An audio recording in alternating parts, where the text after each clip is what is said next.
Good evening. So yesterday I went to ride the horse as I usually do on the Lord's Day or Sundays, and my dear leased horse named Ranger had been, I guess, playing with another horse and was really severely wounded, and no other horse in the corral was wounded. So it seems like a kind of a one-sided thing. But whenever I see wounds, I'm reminded of the Lord's recovery. So yeah, y'all got that going for you. There are a lot of wounded people that have participated in what is called the Lord's recovery. And some of us have been so deeply wounded and then mistreated on top of initial wounds, so re-wounded and re-wounded and re-wounded. And it was such a privilege and pleasure to just walk Ranger to green grass. But then I even realized he couldn't even put his head down far enough to get the grass. He was really, really wounded. He'll be okay, I think. But he needed someone to even get the grass for him and feed him. And then today, a really, really, really precious person to me had to have a toe amputated. And again, that's a huge wound. It's also the literal cutting off of a member of this person's body. And again, it's just a reminder of the preciousness of every member, and that we would never lightly just cut off any member of our body, especially if the reason is because that member is actually addressing something that is unhealthy in the body. So anyway, but I and many people have been cut off with most people from fellowship with people in, quote, the local churches, and it's because we're crying out related to very serious matters that are wounding or that are themselves wounds among members in the Lord's recovery.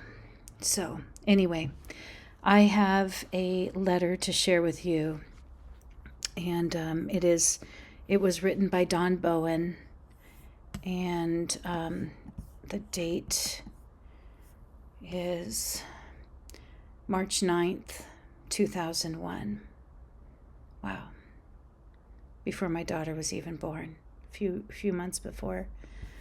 And so, dear brother Don, he had been an elder, and he still has children, or adult children, of course, meeting in the Lord's recovery. And so brothers with whom he was in touch haven't heard from him for a while. But anyway, I love his kids, those that I know. I love them all anyway, but I was, relatively close to his daughter, Jennifer, and then also I know one of his sons, or I don't know how many kids he has, but I know his son Bob somewhat. So, and I'm privileged to know them. But this is what their dad wrote in March of 2001. And it was written to Steve Isett, who gave me permission to read this on my YouTube channel. Hi, Steve. I have read your letters very carefully and have been considering in prayer how I could shed any light for you on the frustration you have encountered. What I will share are my opinions exclusively. I have not talked about this with anyone else. I may be wrong, but this is how I see it regarding the different paradigm. Besides the teaching of spirit and life, transformation, the building up of the church, etc., one of the main teachings of Brother Lee has been the kingdom. My first experience of Witness Lee in person was in Jim Ritzke's home in Altadena in the summer of 1963. He shared of The Building of God, a recent booklet published in '99. The next conference in LA was on January 1st, 1964 in Oddfellows Temple, and this was on autonomy, now a bad word. We abandoned our direction to be missionaries in the Philippines based upon the vision we received in those two conferences. Over the years, the teaching of the kingdom became very prominent. The kingdom is a matter of exercise, of responsibility, of obedience, and then all the warnings of failure to go along with the kingdom. In the early years, there was life and the spirit, the enjoyment, the lovers of Jesus, but there was always the kingdom and the fear of not making it and suffering the punishment, the torment, the little black room of discipline. We were in the age of grace, yet all this was for the age of the kingdom. The fearful teaching that if you don't go along and take the cross, take the dealings, often from the elders, you might miss the wedding feast. You are aware of all this teaching. Now I will share my perspective of what I learned when I came into the leadership in 1972 to 1988. When you become an elder and go to elders' meetings and trainings, you are no longer in the age of grace, life and spirit, loving Jesus, etc. No, you are now in the government of the church. You are in the kingdom. Words such as you used in your reply to Bill Bean, spirit of love and understanding, no longer applied.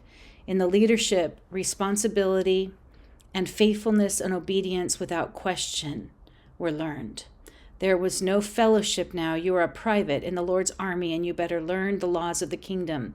Brother Lee was the CEO, the king, the president, and you don't question or ask questions or ever intimate a criticism or a difference of opinion. If you were in a room with 50 other elders and you were to ask anything like, what about life, or caring for the feeling of the saints, 50 heads would turn and look at you, as well as Brother Lee and the big brothers next to him, with a look of, what is wrong with you? Who are you to question? Not said, but quickly learned. This is the army, the military. It's rank and file. You are nobody. And if you don't want to lose your head, your position, you better sit down and shut up. Public humiliation was a strong motivator. It was used all the time. This is the kingdom. Obey the king, or punishment and losing the wedding feast. The kingdom, being an overcomer, being raptured, or whatever fear-based threat could be used to ensure compliance. Not spoken, but implied by the enforcers, usually the Texas brothers, was that Brother Lee was compared to Moses, the authority, and to go against Moses or Noah, God's representative authority, was to incur a curse. This actually was spoken sometimes, I know for sure. To go against Moses or Noah, God's representative authority, was to incur a curse, the curse of all those who questioned authority. Just look what happened to Korah, to Ham. So this is where the first rule of leadership comes from. Cover the lead, or else be cursed and swallowed up by the earth, or leprosy, as in Miriam's case. So the lead is always right? When something comes down from the throne that you have a big problem with in your conscience, you must deny it. It can't be right, because God's oracle on the earth today cannot be wrong. Can he? Did God delegate him to be over me? To have a different feeling in your conscience must be denied, or else you are on your way to big trouble with God. Lightning might strike me down, or I might have a terrible auto crash. I'm not joking. You can't believe the fear that was developed in the elders to obey. This is the kingdom. If you're not in the leadership, then you're in the church, but eventually the kingdom, the work, the military, the ministry became everything. No grace, no love, no tolerance, my way or the highway. This is not the church. It may be that the church ended somewhere back there, and everything was the ministry, the work, the kingdom, the new way. So for elders today who have compromised their conscience for 10 to 30 years to follow the lead and enforce the decisions of Moses, to take the cross, to cover the lead, to listen to you with your criticism or problems of what went on 15 years ago is unthinkable. Keeping the oneness with opposers, rebels, Aaron Burrs? What are you thinking? They have to repent and apologize. Not me, and they need to be on probation for a long time to see if they can be trusted. They need discipline, not reinstatement. I hope I haven't wasted your time with words you already know. You are requiring a grace and a love that is not in their mentality. Is it there today? Were you aware of the letter of apology and confession that the local elders had to sign in order to reinstate the aforementioned manager of the LSM? I didn't see it, of course, just heard about it. What happens to the conscience that continually is compromised and denied? What happened to Jean Gruler, who couldn't go along any longer? Is there uprightness and integrity? Is there mercy and forgiveness and justice? I believe the love and mercy of God in Jesus is at the door, knocking, asking, open the door and I will come in and dine with you. What mercy to those who are proud, thinking they need nothing. I stand in and with this merciful and loving Jesus and pray for you and the brothers that they would hear the Lord's voice.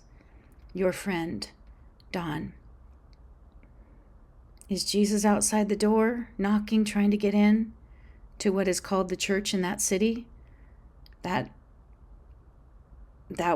had the quote ground of oneness, if that's what you want to call the ground of oneness, the right name.